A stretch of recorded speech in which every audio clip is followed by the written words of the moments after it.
Hello everyone, কেমন আছো তোমরা সবাই? আশা করছি সবাই খুব ভালো আছো, আমরাও খুব ভালো আছি। এই দেখো বিকেলবেলা একটু ঘুরু করতে বেরিয়েছি। আমাদের এই গঙ্গার ধারেই আর কি, আমাদের বাড়ির কাছে।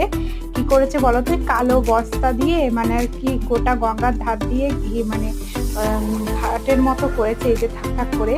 এত সুন্দর লাগছে, কদিন ধরেই শুনছি। তারপরে হচ্ছে ফেসবুকে অনেক পোস্ট দেখছি যে সবাই ছবি টবি তুলতে গেছে ওইখানে, তো আমরাও তাই চলে গেলাম ছেলেকে নিয়ে বিকেলবেলা ঘুরতে। তো গিয়ে দেখলাম ভালোই বেশ সুন্দর লাগছে। আর এইখানেই হচ্ছে গঙ্গার ধারে আবার নৌকা ছিল, তো নৌকায় ছেলে বায়না করলো পাপাকে যে নৌকায় চাপবো, তার জন্য আবার নৌকায় চাপালো। তো নৌকার পরেও এদিকে আমাদের মাঝখানে একটা চর পড়ে গেছে গঙ্গার, সেই চর আর ওইখানটায় গিয়েছিলাম। তো এই দেখো আমরা এখানে বসছি, আমি একটু ভিডিও শ্যুট করবো বলে। তো দেখো, আর ভিডিওটা মনে হয় তোমরা দেখেও নিয়েছো, একটা ভিডিও শর্ট ভিডিও করেছিলাম। তো কত সুন্দর